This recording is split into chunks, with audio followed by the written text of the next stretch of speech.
This is Mission Control. The tallest, fastest, and longest steel coaster at Kings Island needs you.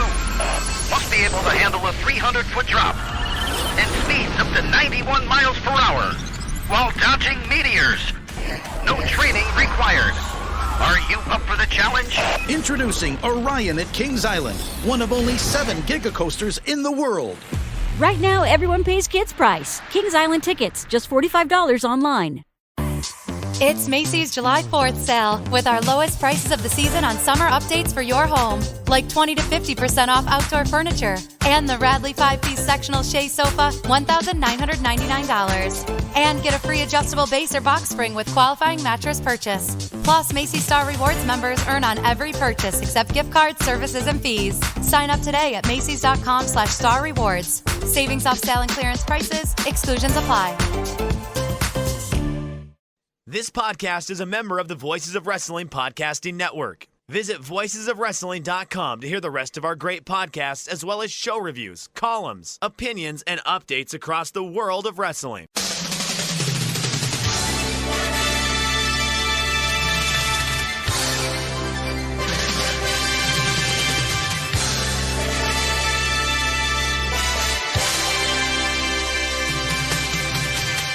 Hello everybody and welcome to the Super J-Cast. I'm Joel, joined by Damon McDonald. Damon, I cut you off with our little sort of pre-recording chat because you started talking about giant mushroom and it sounded like the kind of content that I thought our listeners would be into.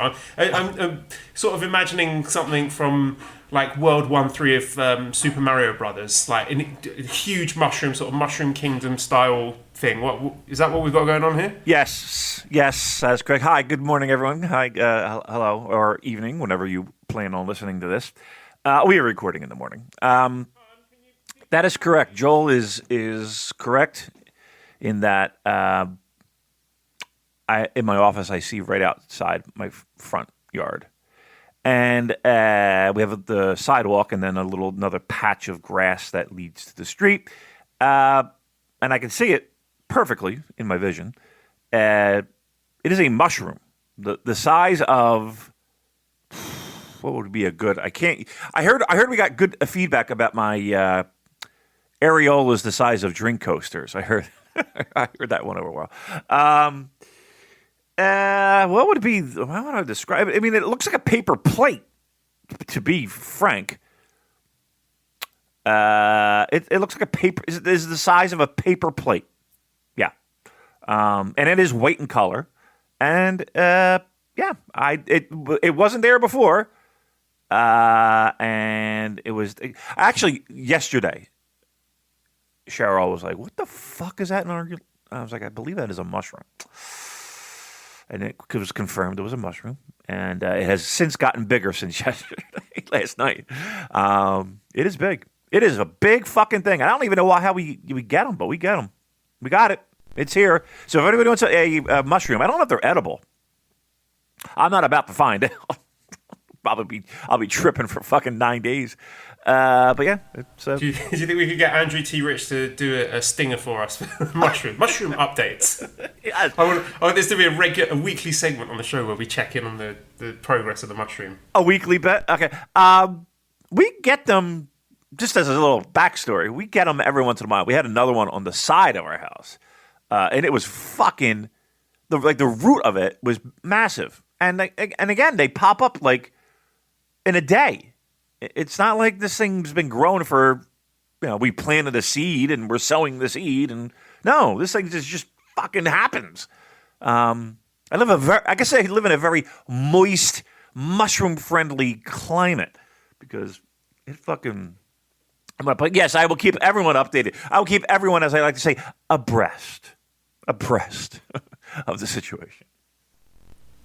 So, worst case scenario, I'm going to send you a picture on WhatsApp that this mushroom is sentient and starts walking and starts throwing some big punches like the giant mushroom people in Dark Souls. Oh my God, I've asked this woman to keep it down. She will not. That's your child you're speaking of. All right, listen. I'm going to take a picture. That's my wife. Oh, that's She knows I'm recording here. The walls are not that thick here, so any shenanigans that are going on out there, you're going to hear it, listener. But anyway, wait. I'm going to do you a favor before we begin. I'm going to take a picture of the mushroom. You can see it from my office. You can see it, and I will now save this. It is saved, and now I will. And I'm going to tweet it with no explanation. Okay, that's fine. I think that's a perfectly fair and valid thing to do in this. If you're okay, is there any way to angry listeners to discern your location? No.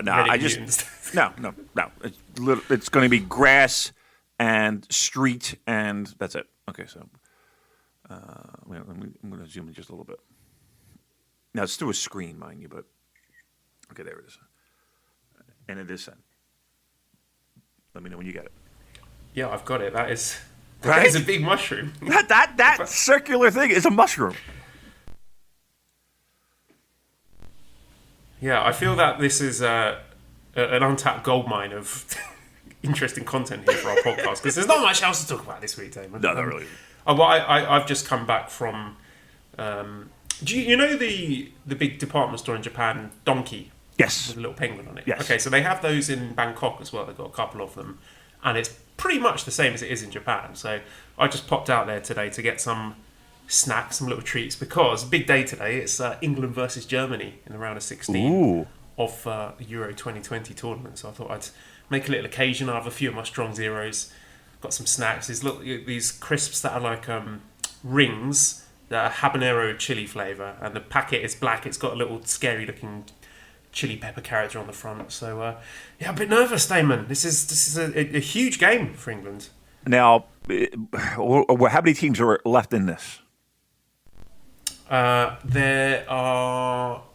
Okay, so 6 have already gone through to the quarterfinals, and then tonight's fixtures will determine the final 2 teams going through to the quarterfinals. And a lot of people are speculating that the winner of this England-Germany tie is going to have a relatively simple route to the final, because the winner of this England-Germany tie will then face the winner of Ukraine versus Sweden. Okay. And they will then face, if they win that game, they will face the winner of, I think it's Denmark versus Czech Republic. Right, Czech Republic beat France, right? It was Switzerland that beat France. My bad, my Swiss friends. Yeah, okay. Well, France was the they were the predicted winners, right? They were like... Yes, yeah, they did not have a good game yesterday. Defensively suspect. People were accusing them of assuming that they were going to win the match easily, and they got caught off guard. But I think most of us really were surprised at how strong Switzerland were. So, yeah, it's been a very exciting knockout tournament so far. For all my gripes about the group stage and how it's arguably easier to go through than it is to get eliminated, the knockout stages so far have really delivered. There's been that sense of peril. In the last 20 minutes of the games, teams are sort of going all out attack to try and salvage things. So I hope it will be an exciting game tonight. I can't, gun to my head, I cannot predict England to beat Germany. I can't do it. Like, all my experiences throughout my life have been pain and misery and heartbreak at the hands of Germany. So why change the habits of a lifetime? This is on, I believe it is 11 a.m. my time. So in a few short hours. Right? Yes. So the next time I record, there will either be joy and excitement, or we'll never speak of it again. So, all right. Well, So I'll watch this. I'll have this on as I work. I'll be rooting for England as well. Joel, I have a question for you, and it is a question we ask every once in a while. Maybe once or twice I've asked you this question, but I'm going to ask you this again. Is it coming home? Is the football coming home? At the moment, I would say no. If we beat Germany, I'm going to give you a resounding yes. So the hubris of me saying that if we beat Germany, then we're just going to waltz our way past Ukraine. Yeah, you're losing. You're losing to some fucking other. Yeah. Because you got the Maple Leafs jinx on you. I'm going to set the over/under. Does England win? Give me a final score here today. I will give you 1-1 and Germany winning 6-5 on penalties. Ooh. Exactly like it was in Euro 96 when I was a young, fresh-faced lad of 8 years old. Was I 8 years old? can't remember, but yeah, having all my hopes and dreams smashed to pieces before my eyes. But I'm saying 12-2 England. well, with the wacky scores that came out yesterday, wouldn't be stunned if that happened. I'll tell you what, to get the listeners invested, if England win, then we'll change the theme song of the podcast to 3 lines, the It's Coming Home song, so you can all cheer for Germany, because nobody wants that to happen. Right. Okay. All right. Well, listen, I'll tune into that. That sounds like a fun time. I'll do that and work at the same time. And they'll be there. I think they win. I do. And I know nothing, but I think England wins because I want them to win. Thank you. Well, let's get on to the wrestling then. I'm going to open with a question today from a slightly disgruntled listener, Damon. Oh. So, well, I'll just read the question. So this is from Antonio, who reached out to us on Twitter and said, already asked you guys this twice, but you guys ignore it. Which is, have heard a lot of rumours about Gedo, and also heard that fans want him out of NJPW. So what's NJPW's stance on him currently? Do they want him in, or they want him out, just like some fans want? That's my question that I asked. Well, first of all, I want to offer my deep apologies to Antonio for deliberately avoiding that question, Damon, because it's a spicy one. That's why I haven't brought it up, because we needed to consult with the Super J-Cast legal department to see if we can run with this. Right. Because it's a very sensitive, very delicate issue. And we've heard a lot of rumours about Gedo, so I'm not reporting this one as absolute fact. These are just the whispers that I've heard from within the company, so you lot can draw your own conclusions. So here it is. The rumours are that the fans want Gedo out, and the company want him out because, again, if rumours are to be believed, Gedo's pubic hair is just as scraggly as his beard. Right? It's like a mirror image down there at the top and the bottom. And allegedly, he likes to tie a bandana just above his penis and run around the locker room cutting promos with his little John Thomas waving about. Damon, help Gedo out here. What can he do to clean up that mess and mend these strained relationships? It is strained. I mean, if the rumors are accurate, and we've heard this from multiple sources that have said that the locker room is just in shambles because of this situation, Antonio. It is a problem that has gone up to the Bushi Road Board of Directors, and the outcry internally is that they're tired of this situation in which a grown man has yet to learn to groom and to properly care for his wild and unruly pubic. Like, he would run around the locker room and shove his pubic hair in people's faces. That's not a way to run a locker. He'd be like, "You're going over tonight," and shove his. That's not a way to run a locker room. Certainly. Yeah, holding a microphone by his crotch, pretending that he's cut a promo. Yeah. Disgraceful. Oh, well, look. So one thing, and this is all, I didn't want to bring this up over on the air, Joel, but we might have to edit this out after. We might have to edit. Yeah, this might be something that we have to cut. Dan, please, be on the ready. The reason. All right, might as well let the cat out of the bag. New Japan reached out to this very show because of this situation, and I'm surprised. Rumors were about, and New Japan was trying to think of a way to squash this and to help this terrible situation.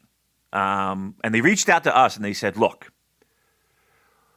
we have this." Sorry, Dave, we're the fixers, aren't we? We're like Winston Wolfe from Pulp Fiction. When there's a problem, they leak it to us, and we make everything bad go away, don't we? Yep. You're a pine kind of guy, aren't you? You're like oak. They contacted us and they said, "Hey, do you have any solutions? Do you have anything in your years of following this sport? Have you heard of anything that we could do to tame this situation, to get this under control?" And in this secret meeting, Joel stood up and banged his hands on the desk in a very, very domineering type fashion. He said, I have it. I have it. On this show, we will reveal how you can fix this. And Damon is the guy that will lead you to the promised land. And that promised land, New Japan Pro Wrestling, is Manscaped. Yep, manscaped.com. And when Joel said that, you should have seen the look on their faces. It was a sense of relief. It was a sense of finally, we can take care of this situation. And, not for nothing, since we've been doing these Manscaped reads, and Manscaped has come on board with the Super J-Cast, hasn't the product gotten much better? Hasn't our fandom been reignited? Hasn't everything seemed like it's turned a corner? Right? Remember when Evil won that title? No Manscaped. Now Shingo's your champion. Manscaped. Right? Manscaped.com. That's right. That's where you get your grooming. This is the longest read we've ever done. I've actually got some exclusive news here. Apparently, there's booking. You remember that brilliant Suzuki versus Goto Never title versus hair match at Wrestle Kingdom 12. Sure. Apparently, there are plans to run something similar, but with Ghetto's pubes against a. Goodness. I don't know. Someone. Listen, in the middle of the Tokyo Dome, in the middle of the ring, he's pulling his shorts down, or he's being pinned down by the babyface wrestlers, and they're shaving his crotch, and he's going, no. But then he sees it afterwards, and is like, you know what, this looks good, and I feel a lot fresher, so thanks. And then that's his babyface turn. This is. Look, I'm glad Antonio finally got his question through to the gatekeepers here at the Super J-Cast, because it's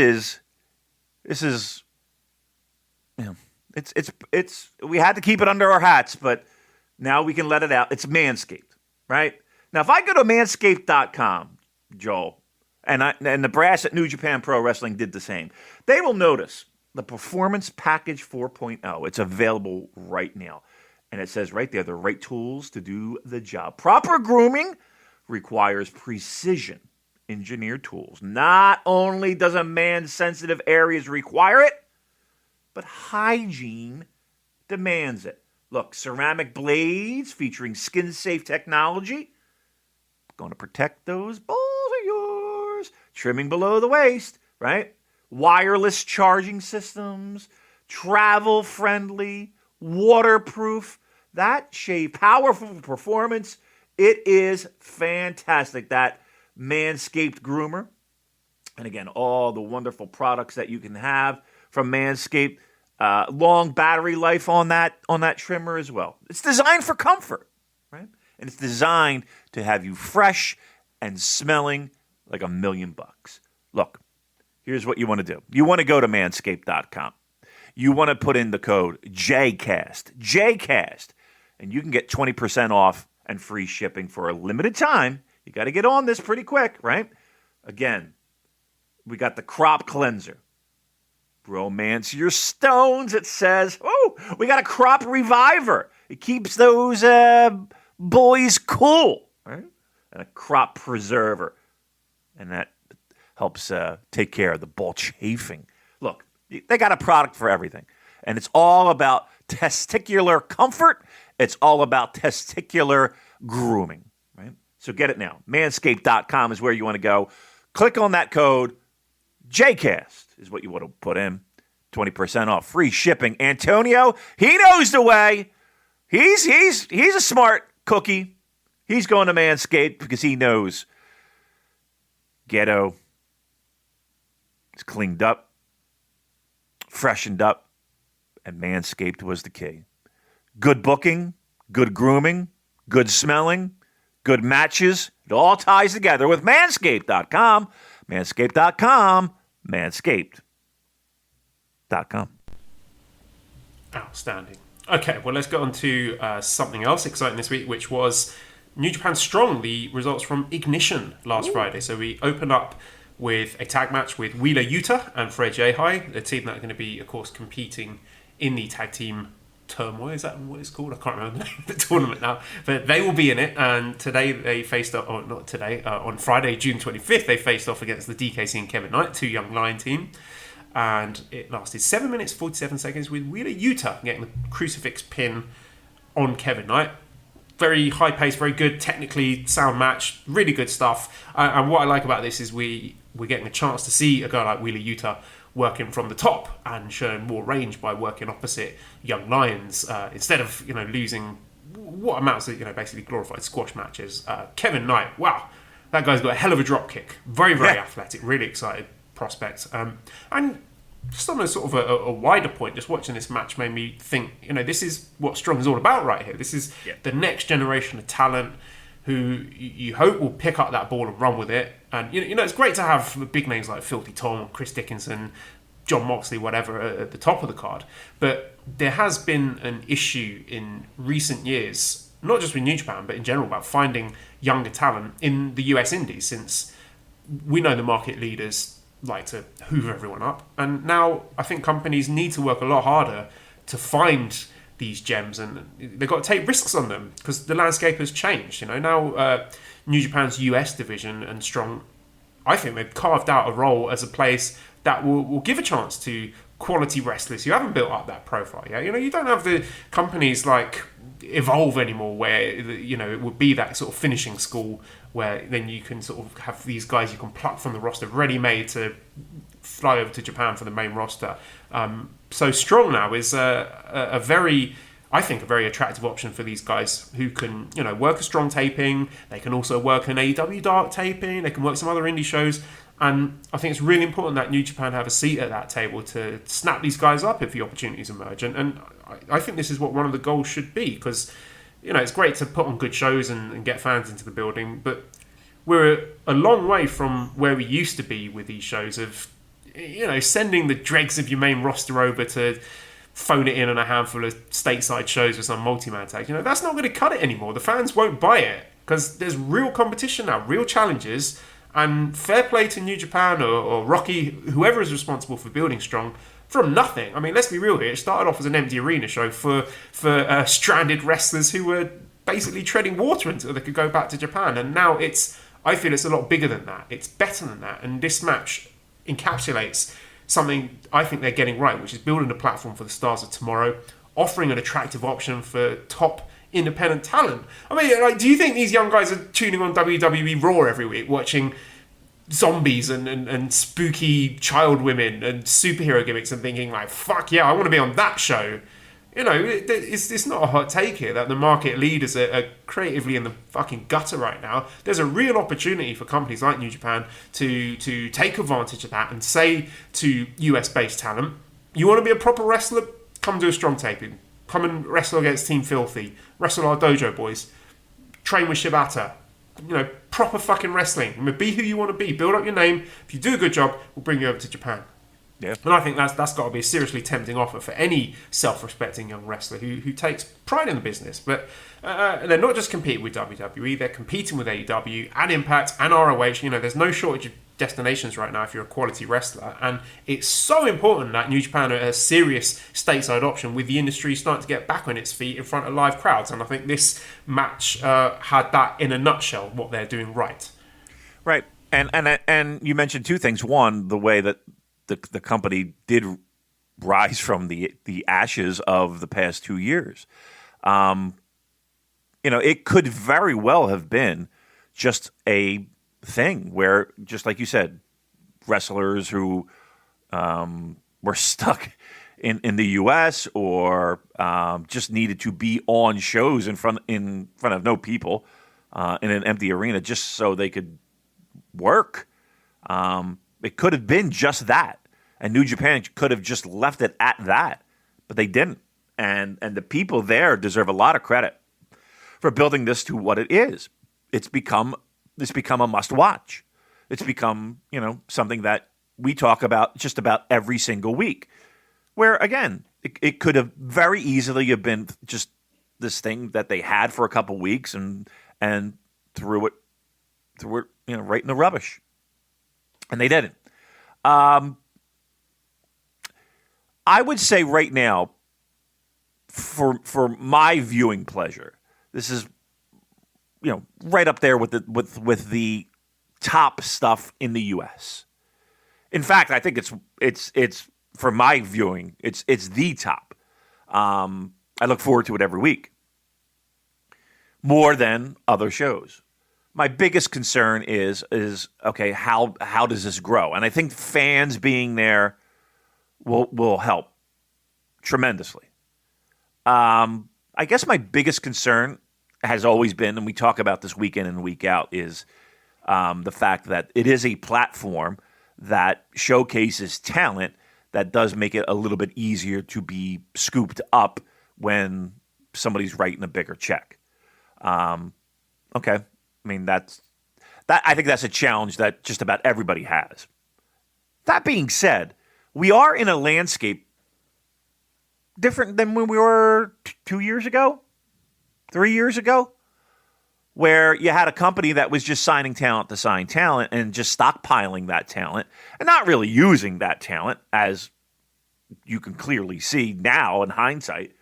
And now these people that, haven't been used, haven't been marketed, you haven't seen hardly at all, and some that you have that are kind of waiting, and some interesting names, and names that you would never expect to see and be available, that could pose some pretty interesting options for them and Strong, right? And again, I hate to lean on this one, but 3 years ago, if I said the name Fred Rosser to you and said, yep, he's going to be a key in the U.S. New Japan market, you would have laughed me right off this fucking microphone. Look at him now. So I really think that while there are perceptions of wrestlers that they wouldn't work here, or that wouldn't be a good fit, or that's an oil and water situation, I'm not so quick to cast that. I think there's a lot of interesting people out there available in less than 90 days that not only, again, the young, I don't have a name yet, I'm an independent pro wrestler, I'm trying to make a name for myself, this is a great place, let me get in front of Rocky, let me get in front of the people who make those decisions and to get on an option, along with those other guys to make and of course the New Japan talent, to make this really one of the most interesting and fun and, dare I say, exciting promotions going today. Last week when you rattled off that card, that sounds like one of the best indie lineups that you're going to see in the U.S. in I don't know how long. I think they just have a good mix of talent. They have a good mix of styles. I don't think they got a bad worker in the bunch. And again, just all these different doors that are opening now for this show it's exciting, man. They're clicking on all cylinders and getting these fans in. I think you'll see this show really take off in the next 6 months.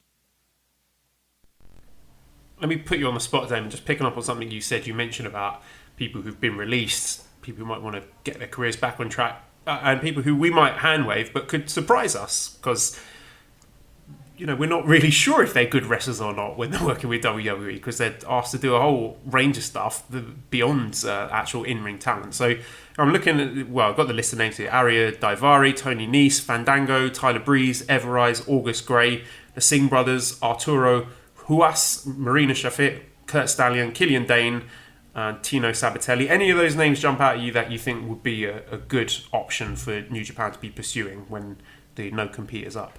Correct me if I'm wrong. Killian Dane. That was Domo, right?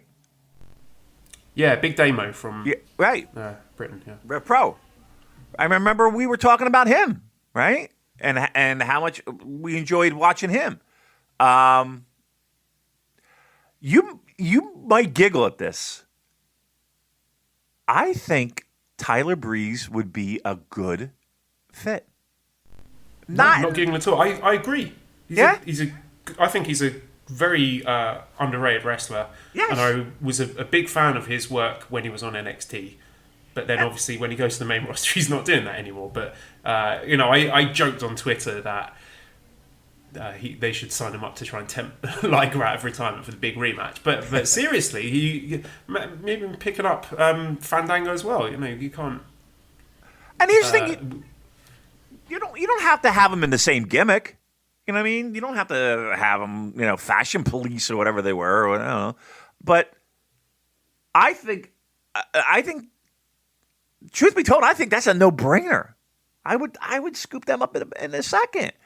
I think the one that was a little bit disappointing was Samoa Joe signing back. I think everybody was kind of like, oh my God, imagine Samoa Joe. And again, it's not Samoa Joe of 10 years ago, but okay, but still, that would have been pretty fucking fun if that was able to happen. But there's guys that even bigger names. And again, the price tag is the issue for those guys. But the current crop that they just released, there's some people I would cherry pick just to get a look see. You know what I mean? Let's just see. Because when Strong started, that's what it felt like. It was okay. It was like a just gigantic training ground and proving ground. I don't know. Maybe I'd be very curious. I'd be very curious, and I think that would be, again, bring him in, see how he works out, see how it is, but don't wheel out the 2-year contract yet. But yeah, I mean, there all those guys that you listed. Not many of them that I wouldn't be interested in. Let's put it that way. Let's move on to the second match on Ignition, which was Clark Connors defeating Rocky Romero, 12 minutes 4 seconds with the trophy kill. I like the sort of the dumb jock wrestler energy of Clark Connors, where at the start of the match he was inviting and eating all those leg kicks from Rocky just to prove that he could take it. And I thought his selling was good. He sold his arm really well in this match, but the story of the match being he just was too strong. He just overpowered Rocky. And I think this is aside from being a good match, I thought it was a big win for Clark Connors, who's obviously eaten his fair share of pinfalls on the wrong end of Rocky Romero matches, but now he's the winner here. So what did you think of the match? How significant do you think it is that he is the winner today? Good. I mean, I thought the match was good, and yeah, it definitely was significant. I mean, he even mentioned it in the post-match, right? Post-match promo, how, he lost numerous times to Rocky and finally getting the win, and it meant a big deal to him. He's going to be an anchor. An anchor, I mean that in a good way, not like bringing down the roster anchor. He's already really, really good. You know what I mean? Like, he already is really, really good. That's the one thing, too, I'm a little bit concerned with Strong. The graduation process.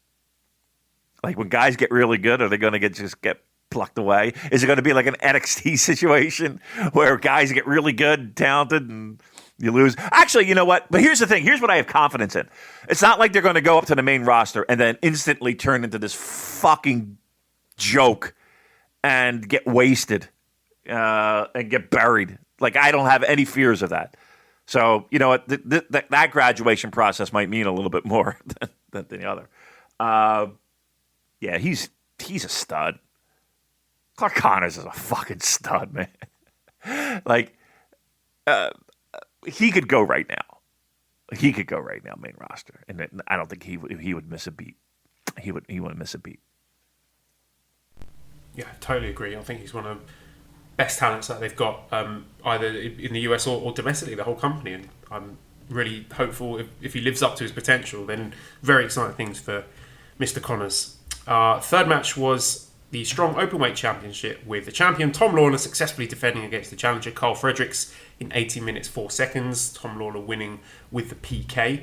What did you think of it, Damon? Because I know last week we were talking about how this is a big test for Karl Fredericks to remind everyone why we were so excited for him after he won the Young Lion Cup, which seems like ages ago. Yeah. Did he get the fires burning for you? A little bit. It wasn't. The match wasn't a blow-away match. The match was good. I feel like there was something missing. I don't know if they kept something, for future dates and future matchups. Again, I'm not shitting on the match. I thought the match was good. Maybe I went into it with higher hopes of kind of getting a little bit more blown away by it. I think everything I saw was good, right? I thought the strikes were good. I like the fact that it was not a 35-minute match. I think they had a good pace. What was it, like 20 minutes? When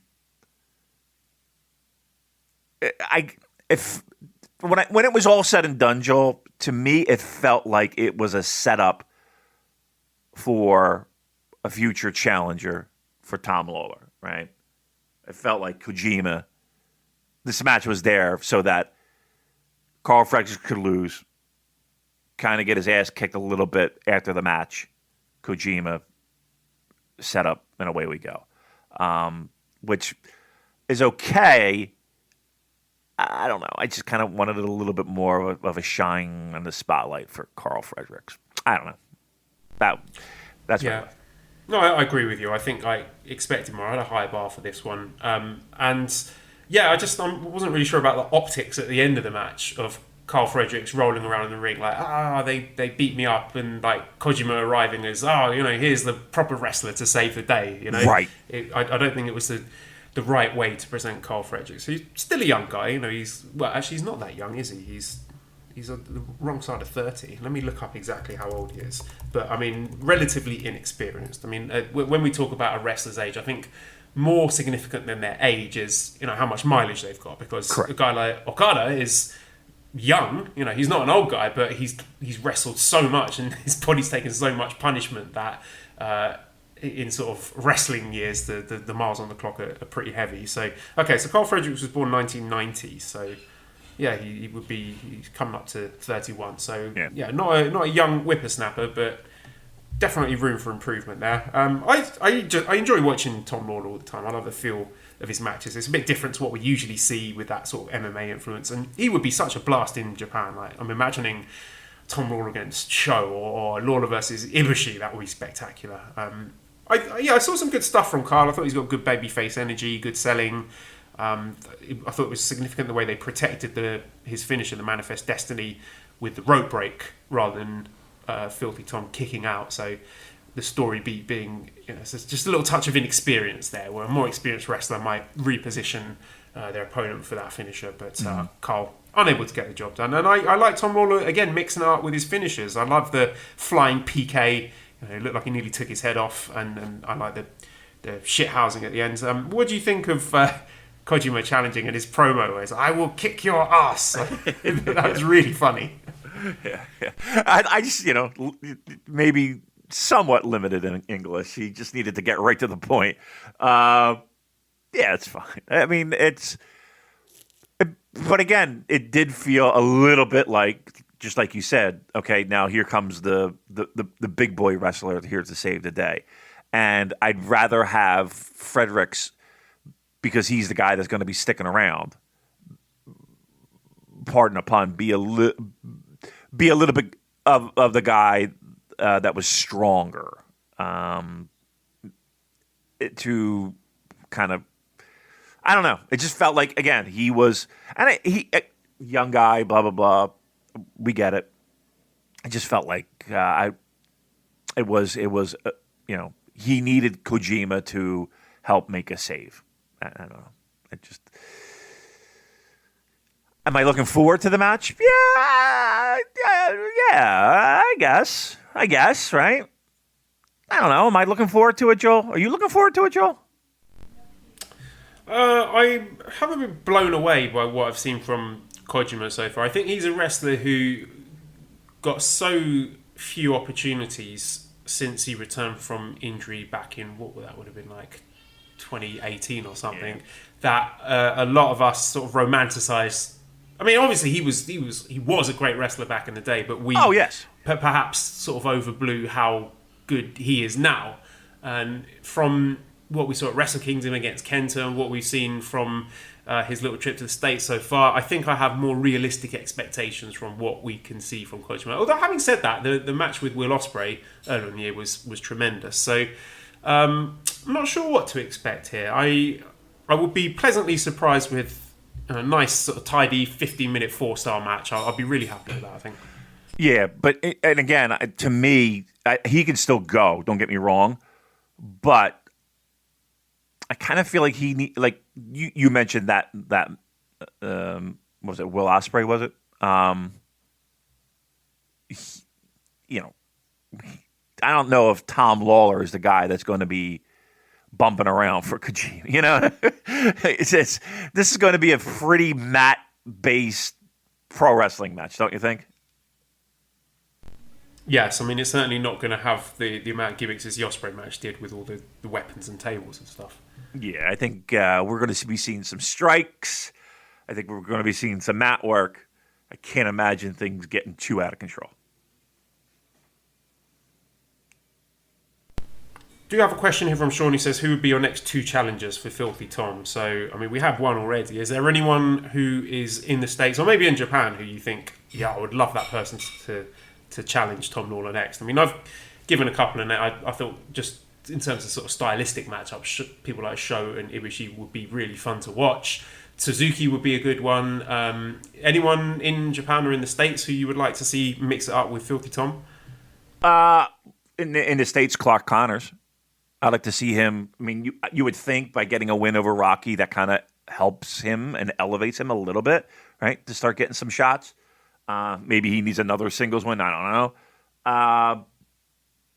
States, yes. I mean, like Suzuki. Maybe even like a Goto or I was going to say Zach. Wouldn't Zach be cool? Yeah, absolutely. I think, again, like the submission scrambles would be really spectacular. Yeah. Yeah, I think those, like if I could have 3, I think those would be pretty cool to see. Yeah, I would go there. Uh-huh. Yep.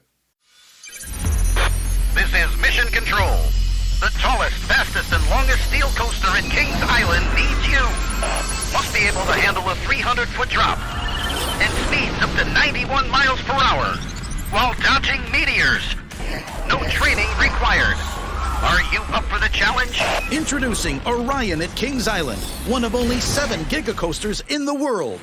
Right now, everyone pays kids' price. Kings Island tickets, just $45 online. From the weekend warriors to the renovation dreamers, Lowe's has you covered. We know you take pride in every project you take on. We share that pride, so we're celebrating with Craftsman Days. Tackle your yard with outdoor power equipment, fix that sink with hand tools and flashlights, and tinker under the hood with mechanics tool sets. Whatever your next project is, you'll find what you need during Craftsman Days. Shop online or in-store at Lowe's. Home to any budget, home to any possibility. While supplies last, U.S. only. And a question from Luis, he says, now with the ever-rising popularity of New Japan Strong, would it be wise or not to increase the show's length? I would firmly say no. I love the fact that it is an hour or less, and I think that plays to its strengths, works in its favour. I would not like to see it extended at all. I mean, I don't know. That would be fine for fans. I mean, if you're buying a ticket, you're going to see a taping, so you're going to see, 3 or 4 shows take together. So I don't see an issue with keeping it 1 hour. 1 hour is a perfect time. Perfect. Absolutely perfect time. No need to stretch it out. Because here's what it does best. It leaves you wanting more. It doesn't overstay its welcome. It's an easy watch. These are things that you, as a pro wrestling fan, you would think, well, no, give me more. I want, shove it down my. Trust me, you like it because you are left wanting more. And I think they do a really good job of that. No, I don't think they should stretch it out. Now, again, if they have a big show, Obviously the one coming up is going to be more than an hour. Big shows, of course, stretch them out a little bit. If they want to do quarterly specials, I think which would be a pretty good idea. Again, they get stretched out. For the weekly show, nope, keep it an hour. Let's move on to talk about some upcoming shows in Japan. So we have on this Thursday, July the 1st, in Korakuen Hall, we're continuing on Kizuna Road. And we have three matches headlining. Third match, special singles match, Yoshi-Hashi versus Hiroyoshi Tenzan. Fourth match, special singles match, Hiroki Goto against Satoshi Kojima. And then the main event, a special singles match between Tomohiro Ishii and Yuji Nagata. And then the next day, on Friday, July 2nd, also at Korakuen Hall, we are getting Kota Ibushi versus Yota Tsuji and Yuya Uemura against Shingo Takagi, which I think are two very interesting matches. And then our main event is the Never Openweight 6-man Tag Team Championship match being defended yet again a week after the last defense. So we have the champions Yoshi-Hashi, Ishii and Goto defending against the dad challengers of Nagata, Kojima and Tenzan. So from those matches I've reeled off to you, I think there's some really exciting stuff here. There's some previous, for those singles matches at least. So Tenzan and Yoshi-Hashi faced each other in the New Japan Cup in 2020, and if you said to me even a year ago that Yoshi-Hashi versus Tenzan would be a match I'm looking forward to, I would have called you a filthy liar, because that prior to 2020, that's a match I look at on paper and be like, yuck, these guys both suck, I hate them, this match is going to be boring. But I think Yoshi-Hashi, we always talk about how much he's improved, he's come on leaps and bounds. And Tenzan is a guy who always delivers in the singles matches. You can handwave him in the multi-man tags. Why would he bust his body to try and put in great performances from that? Because that's not what they're for. But I think anytime he's asked to deliver in a singles match, I thought he had a really good singles match with Ospreay in the New Japan Cup this year. The last time they met in the 2020 New Japan Cup, I thought he was really, really good. That was a tremendous match. These two guys just beat the hell out of each other. Ishii Nagata, they also met in the 2019 New Japan Cup, which again was a match that got really high praise. A lot of people loved that one. It was a lot on people's match of the year lists until later on in the year. Goto Kojima, surprisingly, I think that was last in 2013, unless I'm mistaken. Wow. But yeah, I'm really looking forward to these singles matches, and of course the Never Openweight 6-man tag match, which always delivers in these Korakuen Hall big main event spots, and those two Young Lion matches. I think there's really exciting stuff there. Yeah, the Young Lion matches I'm definitely thrilled for. The Gauntlet matches have always delivered. I'm surprised at the dates that you rattled off there. The last time those guys were in singles matches together. That's pretty...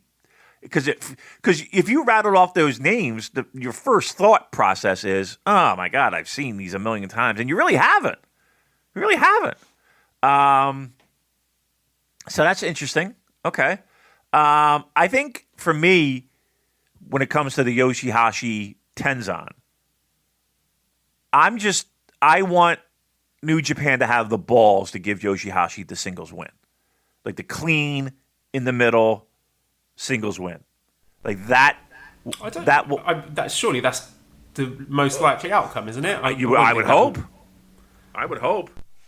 I mean, again, we're setting up the never 6-man, right? So we got to give the people some doubt in their heads that Goto and Ishii and Yoshi-Hashi can successfully defend. And what easier way to do that is than to give the dads wins over these guys, right, in these singles matches. So, right, so I see what you're saying. So you think at least one of the dads has to win? Oh yes, I think that's. That has to be a guarantee, right? Mm. So who's your money on then? Who do you think? I think. You know what I mean? I think. Look, all right, let's put it this way. You think Goto is doing the job? Wouldn't shock me. I mean, you got to heat up Kojima for his big challenge against Filthy Tom. I don't know if there's that sort of continuity between the Japan division and the US division, but to me, that would make sense. I think Nagata can beat Ishii. I don't think that hurts Ishii at all. No, he's pretty Teflon as far as wins and losses go. So I think there's two that you could do. I mean, maybe Goto losing clean to Kojima might raise a few eyebrows and make Goto look like a geek. But when's that ever stopped them before? All right, but I'm just saying, like, if I'm a betting man, a guy who notoriously has been the pin eater, again, in the past, Yoshi-Hashi, right? And again, we're trying to rehabilitate him. We're trying to... Wouldn't shock me. It would not shock me. And I would hope that they wouldn't. But it would not shock me to see Yoshi-Hashi looking at the lights. Dr. Gary asks, really excited for third generation versus Chaos for the Never Sixes, but just checked and it's singles on July 1st and championship July 2nd. Do you think they should have drawn out the story a lot more? Seems like there's more meat on the bone. Or do you think this is fine for just a quick defense? Or actually, do you think that they're going to successfully defend? Or do you think the dad's team is a good one to hand the titles over to? Eventually they're going to lose, right? They've held those Never titles for a long time, right? I don't know, and you know, as much as we love their matches and we love to see Yoshi-Hashi with a little bit of a spotlight, they're going to lose those belts eventually. And this is a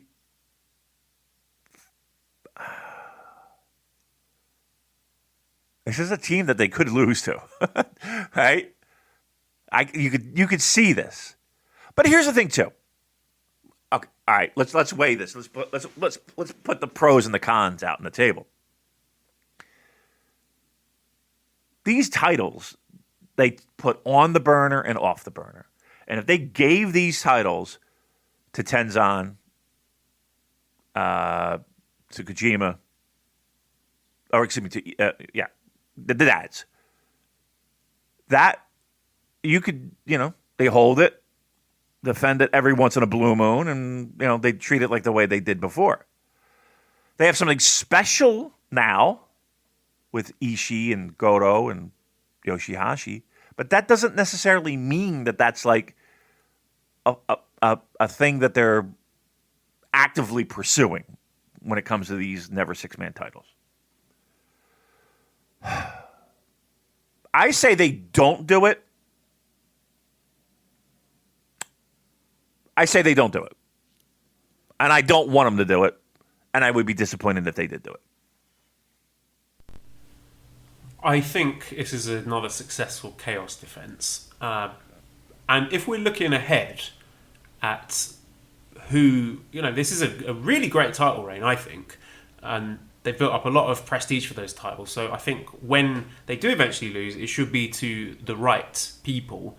Here's another question from Sean who says, thoughts on the United Empire taking the Never belts off Chaos? So what would you say to, maybe like a Okan, Cobb, Hinare team? I love it. Those belts. Because here's what you do with those titles. You keep them at a good level, right? You've built up a lot of momentum with the champions that you have now. Let's continue to ride that wave. And I think passing the titles to a team like that would be so much better than giving them to the dads. I wouldn't have a problem with it at all. And also, I would think, I don't want to say guaranteed, but the likelihood of having good matches continuing with those titles is much stronger. So, yeah, I wouldn't have a problem with that one at all. None. Yeah, me too. I think that's the right mix of guys who are experienced and guys who are hungry and talented and would use those belts as a platform to sort of launch themselves and prove that they are worthy of big stages in New Japan. Well, sticking with that topic, there's more of a sort of fun fancy booking question.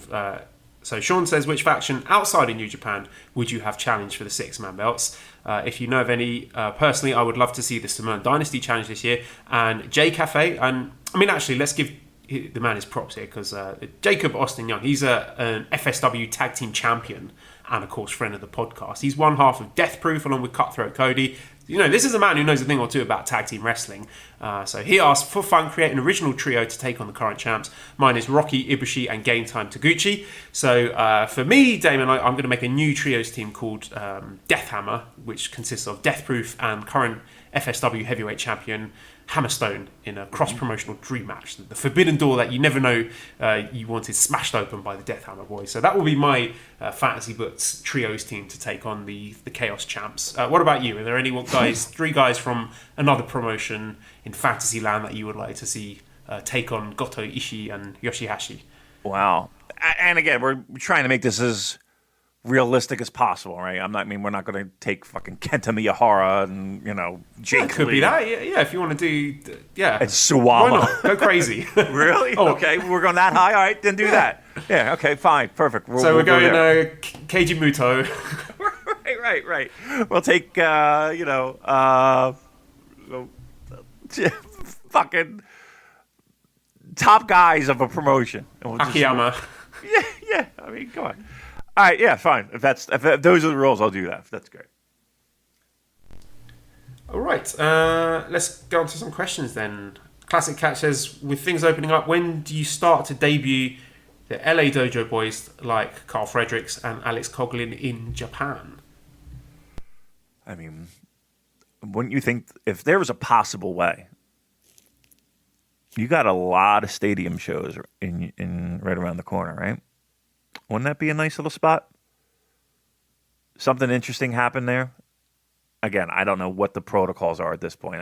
I'm who knows? But, with vaccination cards in hand, could that be a possibility? Having somebody debut there? Having a lot of people debut there.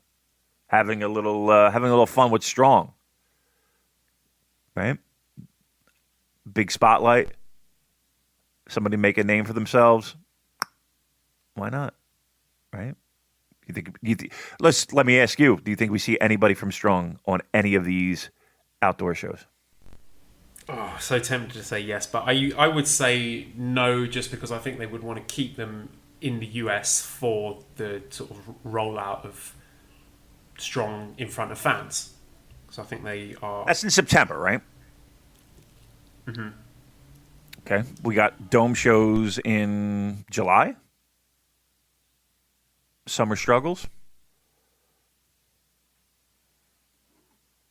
I just think there's a lot of uncertainty in the US-Japan travel at the moment. So I don't think that's something that they'll be doing. It would be great if they did. I've been saying for months now that I want the big Strong invasion, but I would be surprised if it happens this early. I would be too. So you're saying less than 20% chance, right? Yeah. All right. Joel just tweeted out, by the way, just recorded what might be our best Manscaped segue ever. Do you agree with that, or do you think I've overhyped it? No, I think it's good. Nice and long. That was a long one. We're good. We're pros. This is great shit, Damon. Vase Collector says, could you conceive of bigger Noah or All Japan names like Nakajima or Kenta Miyahara making their way to New Japan at any point in the future? I don't think so. Just it's like the sort of cultural, political thing there that it's you don't do that stuff once you're the ace, or not even necessarily the ace, but when you're a prominent fixture of another pro wrest company, you don't do that. You don't jump ship to another one. Yeah, no. And not for nothing, we have plenty of talent that sometimes it feels like we struggle with finding things to do with and keeping it interesting. And I mean, again, we talked about it before. Guy popping in once or twice. We had Noah guys in G1 a few years ago when there was the working relationship that they had with Noah, and part ownership stake and all that stuff. And I can't say things will never be that way, but yeah, I don't see that for the foreseeable future. Sky says, trying to put aside recency bias as best as you can, which decade had the better tournaments and competitions? The Champion Carnivals of the 90s or the G1s of the 2010s? Ooh. Champions Carnival in the 90s in late 80s, early 90s was pretty fucking spectacular. And I think they beat the G1s of that era. Let's put it that way.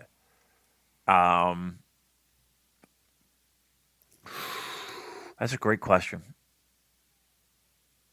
I think that a tournament like 2014 was really kind of like the beginning of, oh shit, G1 is fucking spectacular.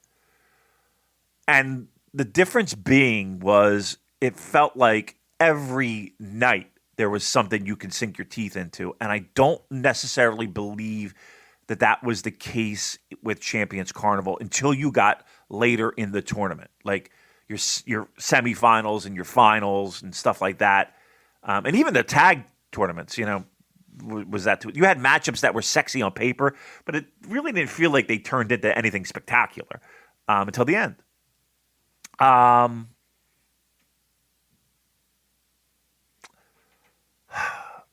going to say G1 only because, and again, modern G1, because, again, you could get a fucking great match, a spectacular match on night 5, and night 6 and night 7, and you didn't have to necessarily wait until the finals or the semifinals or something around there. And that's not to say that like All Japan didn't have those matches sprinkled in there during the tournament, but you knew in G1 that you really couldn't afford to miss a night because you were almost guaranteed that, at the very least, the main event being spectacular. So I would tend to lean toward G1, but I mean, I have a compilation of every Champions Carnival final ever, and it's, again, that time period, late 80s, 90s, is unbelievably spectacular. So, yeah, but again, for quality of a whole tournament, I would have to say G1. And I've got another one for you here from Dr. Poodle Papo. Says, Sports Damon's hot take on MLB's new ruling on sticky stuff. Can you explain that for the uninitiated, please? Yeah. All right. So the dynamic. All right. So a pitcher will use various substances to get more spin on a baseball. So they might use like the rosin, like you would use like if you're a bowler, that white powdery stuff.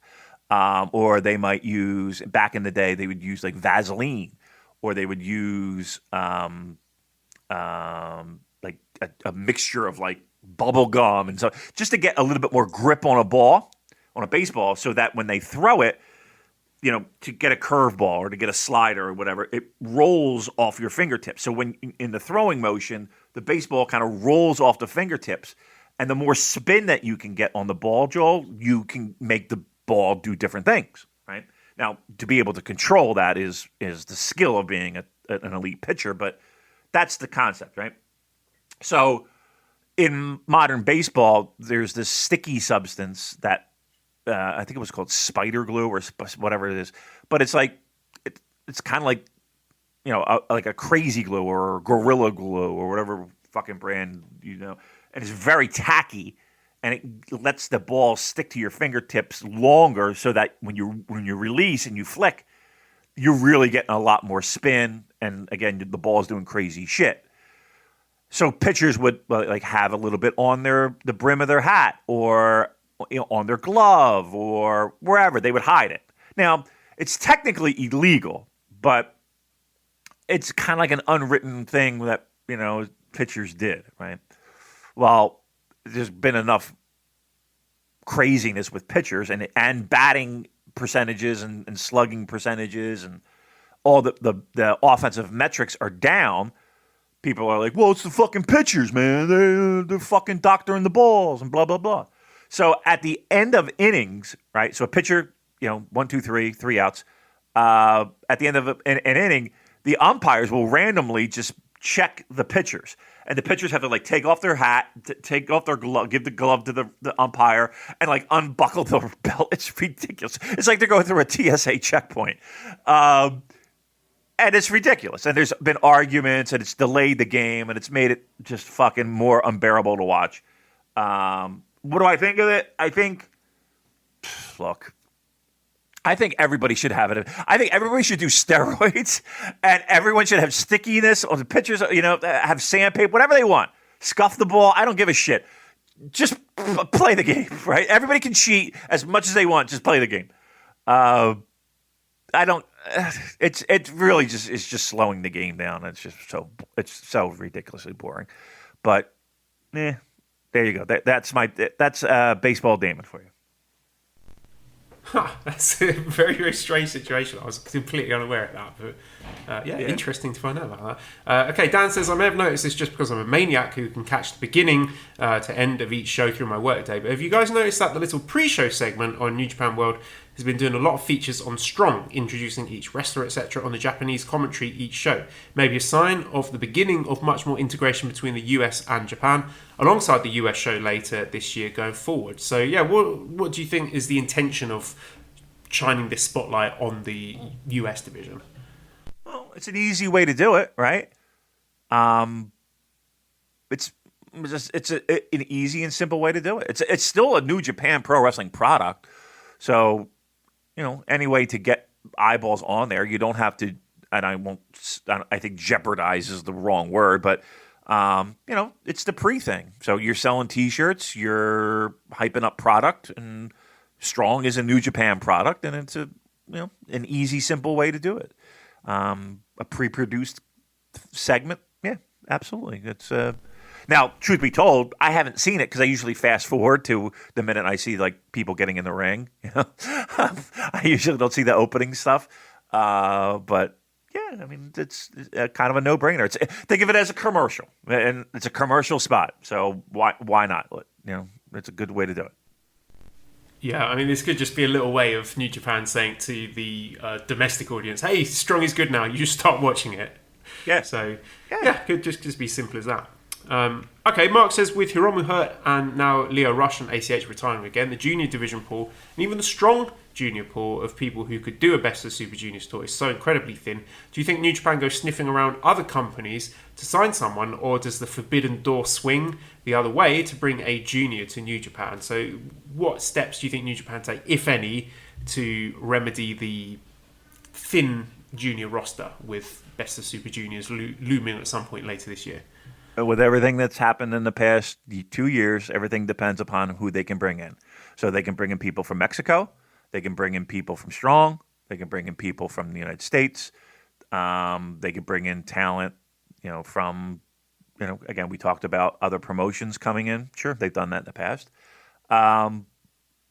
So, yeah, if I think everything depends upon who they can bring in, and the restrictions there.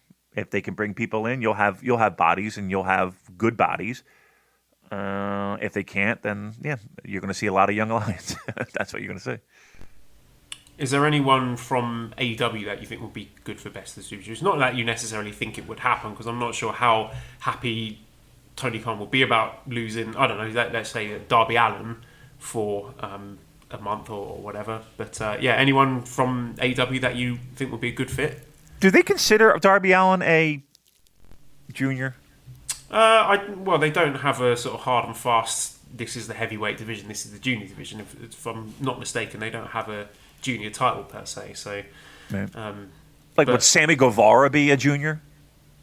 I think just eyeballing it, I think he would look fine in facing off against other juniors.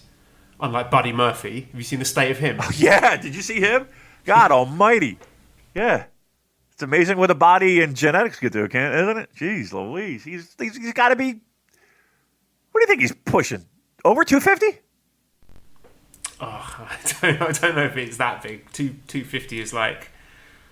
He's big! Yeah. Maybe.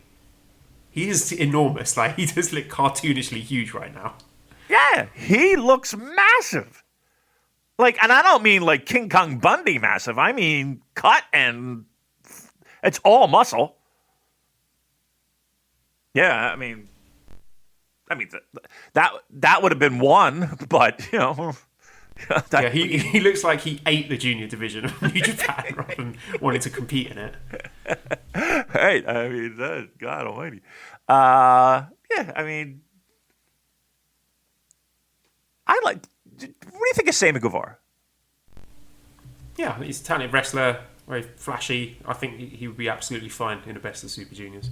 Yeah, I don't think he would do Super Juniors though. Do you? Probably not. I will be very surprised to see any AEW talent flying over to work New Japan shows in Japan this calendar year. I just think with all the travel situation, it just seems too difficult. You want me to bring up something that is going to waste some time?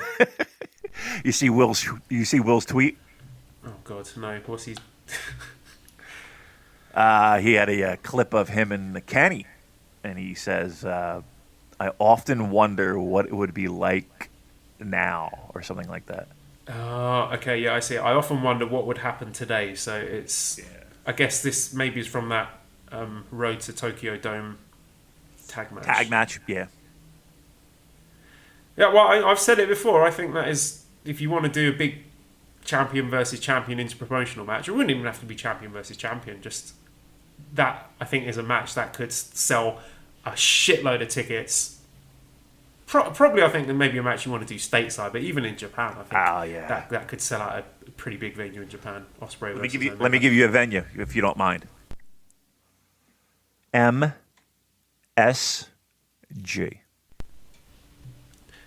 What's the question? Would it sell out MSG? Yeah. Easily. It could sell out a venue twice the size of that. Yeah. So let me say this, and trust me, this is by no means me saying this is happening. This is not a sandwich of any type. That's it. If they're rescheduling dates and looking at Madison Square Garden, that's the match you put on. Now, again, there's a lot that would have to happen. There's a lot of politics. There's a lot of fucking things that would go on. And you also have to consider this. Why would why would AEW do that when, and I don't know how tickets are selling, but aren't they like, they're like coming up the Northeast, Boston and other places. I'd be curious to see how tickets are selling for those venues, because if they're them, they're like, okay, well, why would I do this? You know what I mean? Just to be in Madison Square Garden with you guys. But let's just say in a perfect world, that's where you do that fucking match. And it would be that those tickets would go in a half hour. They would go in a half hour. I still think there's a huge appetite and market for Omega Okada 5 in the States. Oh, crazy. You know, maybe you could have a situation where, again, it was just crazy talk, where New Japan let AEW have Okada. Maybe Okada challenges for the AEW title in a big show for AEW in the States, and then Kenny comes to work a New Japan show and they get to do Kenny against Ibushi in Tokyo Dome or whatever. But so yeah, maybe it's the question of sort of loaning wrestlers for independently promoted shows rather than doing like a big cross promotional thing. That's look, that's good shit. as a older gentleman once said, that's good shit. Let's stick with the fantasy booking, Damon. Andrew says, fantasy booker NJPW versus Glate UWF rules cards. No, I don't want to do that, Andrew, and I'm not going to. I don't know who is in the Glate. Is it just New Japan guys I'm booking? Okay, the Glate roster. I don't know any of them. Tamura, Kaz Hayashi, Keiichi Sato, Takanori Ito, Soma Watanabe, Yu Izuka, Minoru Tanaka, Seema, T-Hawk, El Lindemann, Issei Onitsuka, and Ryuichi Kawakami. Okay, let's have Strong Hearts going after the Never Six-Man titles. So Seema, T-Hawk, El Lindemann against Goto, Yoshi-Hashi, and Ishii. That would be fun. Let's do that. Yeah, but you can't go on the top rope. Vase Collector says, question for memorabilia, Damon. Have you collected many or any Japanese wrestling trading cards over the years? As a sports guy, were you ever a card guy too? All right. Do I have any cards? Other than a Liger. I think I have a Liger one. No, I didn't really get a big wrestling trading cards. But I did at one point get into, like, I was a baseball card guy. I would have a lot on hockey. Fun fact, I am on a hockey card, Joel. A legitimate, real hockey card. I would love to see this. Maybe not right this second, but if you have it, I will Let me see. Let me see. It might be in arm's length. Stay with me. Stay with me here. Let me see.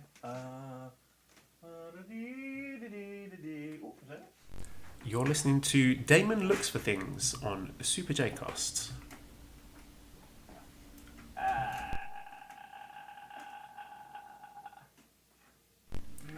Don't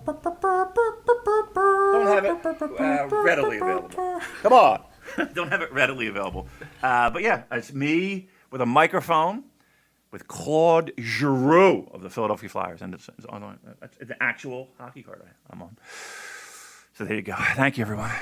Great stuff. I'm looking forward to seeing it. Okay, another question then from Liam. He says, hello, I think I found a Hinare Thirst TikTok, which the lad retweeted. No, I don't know why I was looking at his Twitter. Do with this knowledge what you will. So I've sent you the link.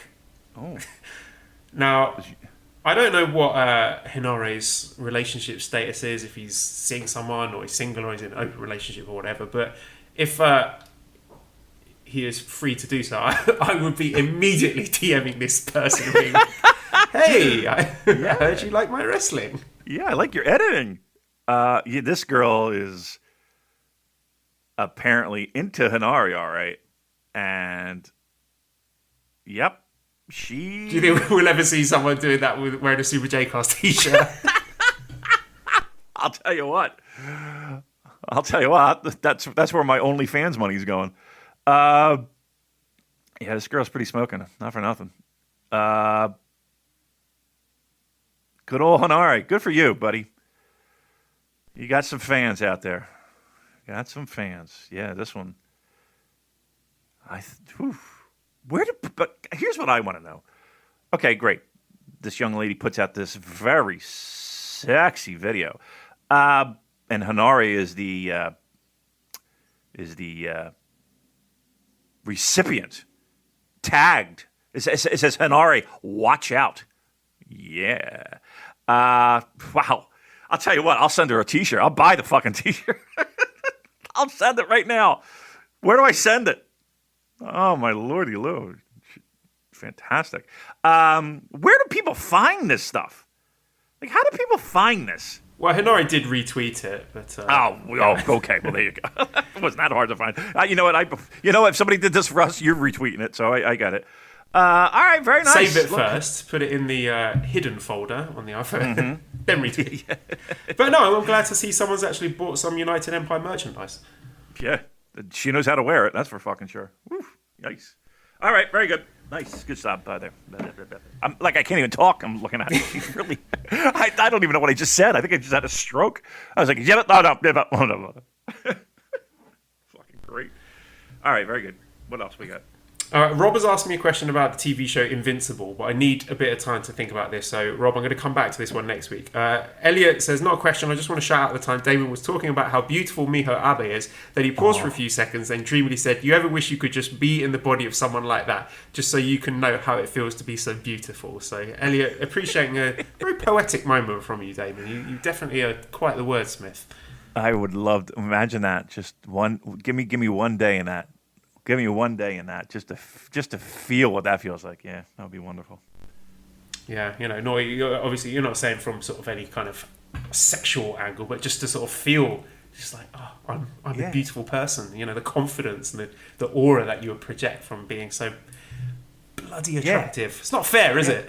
It's not. I saw a picture of me recently. I was like, I don't have any of that. There's nothing there. I've been staring at myself topless in the mirror for the last hour and 20 minutes, Damon. I'm full of self-loathing. You got a boner? Is that what it is? No, I hate myself. Oh, no. Okay, Rob says, I've not heard much more about the unrest of Western wrestlers, but how much do you think the recent issues have got out of hand because Rocky is US-based and in direct correlation? Is he the reason Strong is, for lack of a better word, strong? I don't know exactly who is responsible for Strong being so good. I'd like to think it's Rocky. I think it is Rocky. Let's throw flowers at him. I mean, look. I mean, it's a team effort, I would think, right? But if you know, we're taking information that I think is common knowledge. Rocky's very influential when it comes to bringing in talent from the United States to Japan. He does have a voice in that locker room and to management, and you know, him being in Strong is. You know, there's certainly not a coincidence that, you know, when they bring in new guys, one of the first guys that they put him in the ring with is Rocky. So, yeah, I mean, I think he deserves a lot of the credit, I would think. Right? And again, that's coming from a person who's never been in that locker room. So, but just looking at it logically, you would think he's a guy who has tons of experience, has a voice in the company, period.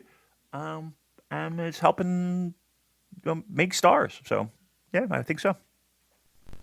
There's an awful lot of shenanigans going on outside. Maybe one more question. Louis says, with Young Lions, Yuya and Suji going through their gauntlet matches, what opponents would Joel consider if he was going through a gauntlet like the Young Lions? Would he tangle with a roast beef sandwich, corned beef hash, ending it with a rematch of the NYC Reuben? Okay, so if this is like a sandwich gauntlet, yeah, those ones mentioned there. The MSG pastrami sandwich has to be in there. This banh mi Vietnamese baguette I had on Ho Chi Minh. This was just like some random old woman street side vendor in the streets of Ho Chi Minh, and it was like, oh, Damon, literally the best sandwich I've ever had. I was like nearly in tears just standing on the street side. Mally, a friend, was there that was staring at me like I was a crazy person. I was just like each bite sobbing like, oh my god, this is like, I've ruined sandwiches for myself. Don't you love it when you have something like that and like you take your last bite? Your last bite is actually focused on, okay, when can I get back here to get another one of these? You know what I mean? Like you're focused on the next time you get one. Yeah. Yeah. My dad makes really good BLTs. He does them really nicely. Like he toasts the inside of the bread so it doesn't go soggy. He's got it down to a fine art. He's very sort of particular about things like that. So I put that in there. I miss him. I haven't seen him for 3 years. What else? I like a Nashville hot chicken. Is that something that typically goes in sandwiches? Because I've had that fairly recently, and that was amazing as well. Yeah, that's fucking great. Again, I live in an area where we're pretty proud of our sandwiches and our our breads and rolls, and we take a lot of pride in that kind of stuff. So, yeah, I mean, I'm we call them the hoagies here, hoagies in this section of the United States, but your deli meats, Italian meats, cheeses, that kind of stuff. But then we have the chicken cutlets with a little broccoli rabe or spinach rabe, a little garlicky, with a fantastic chicken cutlet and some sharp provolone cheese. Oh, fantastic. Pastrami sandwich is great when you get it really stacked, like a real stacked one. There's a place in Newark we used to go to when we go up to New Jersey Devils games, right across the bridge from New York. And they had a place that was just, these sandwiches were fucking unbelievable. Yep. Yeah. I want a sandwich now.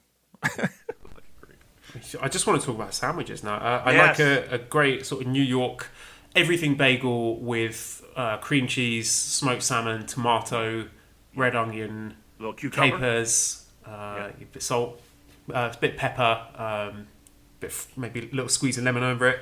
There was an amazing sandwich I had in Florence. There's a famous sandwich place there. I can't remember exactly what was in it. There was some sort of maybe some kind of spread with smoked eggplant aubergine, I want to say, and some cured meat and local cheeses. That was incredible. Do you like a muffaletta? Have you ever had a muffaletta? No. What's that? So again, it's kind of like an Italian sandwich, Italian cold cuts. But then there's this like an olive spread, like olives and peppers and like olive oil and like a vinaigrette almost. Really a great taste. If you like olives, if you don't like olives, you won't like it. But it's like a Louisiana staple. It's like a Cajun-y staple. Those are fucking good on a nice round roll. Oh, so good. You know what I find? I had a conversation about this with Cheryl. So again, we're very proud of the area that we live in the sense of sandwiches. We feel like, okay, nobody's beating our fucking sandwiches. But with that being said, and again, everybody can name the best place to get a cheesesteak, a chicken cutlet, a blah, blah, blah, blah, meatball sandwich, parm. As many as there are great, there are so many shitty ones around here. It's unbelievable. And it's like, how can this be allowed? like, this is the place where you can't have that. Like, if you live in fucking Utah, okay, great. You know, you can have a shitty fucking sandwich. Not here. And yet, I can't tell you. I can name the places that are shit, and I can name places that are great. And it should be an unfair balance of great over shit, but yet I think it's pretty neck and neck, and that's depressing. That's sad to me. There's some interesting ones in. Oh, this is good. Let's got an email here.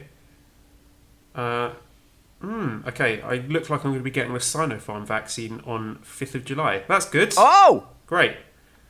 Yeah. Now I can go back to China. I jesting, of course. I mean, I could. Too late. Yeah, fuck man. Okay, well that's good. That's good. Nice. Right, so Thailand, one interesting sandwich they have here is a coconut ice cream sandwich. So it's like a kind of sweet brioche roll, a couple of scoops of coconut ice cream, sticky rice, peanuts, and a drizzle of evaporated milk. And it's really good. I would destroy that. You know what I'm skipping over? That tonkatsu sandwich. Yes. I nearly bought one yesterday. I saw one and I thought of you. Oh. I miss that so much. There's not a softer bread than that, and that little tonkatsu sauce and the chicken. Holy moly, I miss that. That is like, and it's dirt cheap. It's like again, when people say like, oh, is it super expensive? It can be if you want it to be in Tokyo. Yeah, okay. You could spend a lot of money on a meal, or you could go dirt cheap and eat still like a king. Those fucking sandwiches are tremendous. Oh, I miss them. I miss them. There's a great restaurant. It's a chain I think it's exclusively in Spain called Cien Montaditos, where you can get all kinds of sandwiches, like kind of like mini baguettes. And if you go on a Wednesday, they've got a special menu where everything is €1. So last time I was there, this was in 2018, I had like a whole fucking plate of sandwiches, like 10 of these sandwiches to myself. And they do sweet ones, like dessert ones as well, with like chocolate and jam and Oreos and stuff. Just looking at pizza. Let me ask you this: do you like a panini? No, me neither. They're fine. They're fine. It's not something I would go out of my way to eat, though. I'll never wake up thinking, I really fancy a panini today. Right. I don't like toasted bread on too many sandwiches. Right. I don't like a BLT's fine, but if you give me a choice, I'd rather have soft bread, a little crunch on the roll, maybe a little chewiness. That's fine. I don't like toasted bread. I'm not a big fan. Fan. Softer is better. I'm just thinking about from Brick Lane in East End of London, salt beef and yes, I've had that. Yep. Wait, there is a stand. There is a grilled cheese stand at Borough Market in London. Oh, I miss Borough Market. Right?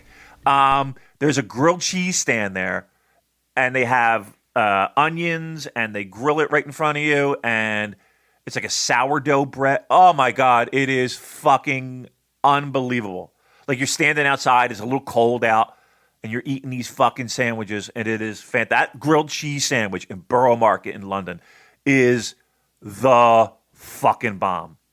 Oh, and I had a pulled pork sandwich there that was tremendous. Yeah, Borough Market is so great. Oh, I miss that. An incredible grilled chorizo wrap there. That will be like when I go back to London eventually, whenever it happens, that will be one of the first places I go. How do you feel about sort of Mediterranean sandwiches, like a gyro or a falafel pita, things like that? I love them. Love them. They're great. I've been on a bit of a hummus kick actually recently. But yeah, I love that. We have a place we get delivered every once in a while. Really good. Yeah, I like. There's not much that I don't like, Joel. I don't know. Do you know, I enjoy a nice croque monsieur or croque madame in the French style. What's that? So it's like a ham and cheese sandwich covered in, I think it's either got bechamel sauce on the top or the inside, or it might be both, and then a little sprinkling of cheese, grilled cheese on the top, usually like Gruyere cheese. If you have a croque madame, that's got a fried egg on top of that as well. But yeah, back in the day when I used to go to France quite regularly, that was something I would really love to sit in a cafe with a croque monsieur and a diabolo, which is like I think lemonade mixed with flavoured syrup. I like it with mint syrup mixed with lemonade. That's really, really good. Wow. God, I'm so hungry, Damon.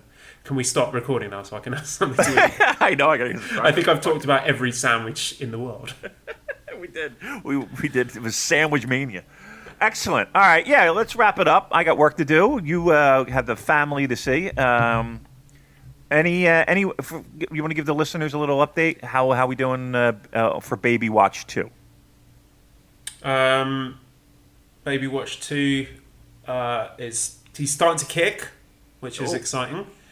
Mally's having a rough time with this. Well, rougher than Esther. Esther was a very easy, comfortable pregnancy for her, but she's getting very lethargic. Or at least she claims she is. She might use it as an excuse to make me look after Esther for longer and do all the work around the house. But yeah. All right, good. Exciting times. New place. Little one number 2 going the way. Boy, I tell you, living the life. Look at how it turns around. All right, wrap this dog up in a bow, please. I don't know. Don't wrap a dog up in a bow. RecCircle.com/shows/super-j-cast if you want to send some money, put towards my childcare for I need it, guys. I got not enough money to look after me. Just ignore that. Just send us money. Discord link is in the show notes. At Cobra Kawaii and ProWrestlingTees.com/SuperJcast for our t-shirts. Thank you to editor Dan, who you can find on Twitter at AlousyHero219. Subscribe to the Voices of Wrestling podcast network for other great shows. There's a very good episode of Wrestling Omakase, their half-year roundtable, where there were some very interesting and thought-provoking ideas about New Japan on there, which I will recommend people checking out. Give us a 5-snake review on iTunes. Follow us on Twitter at the SuperJcast. Thank you everybody for listening, and goodbye.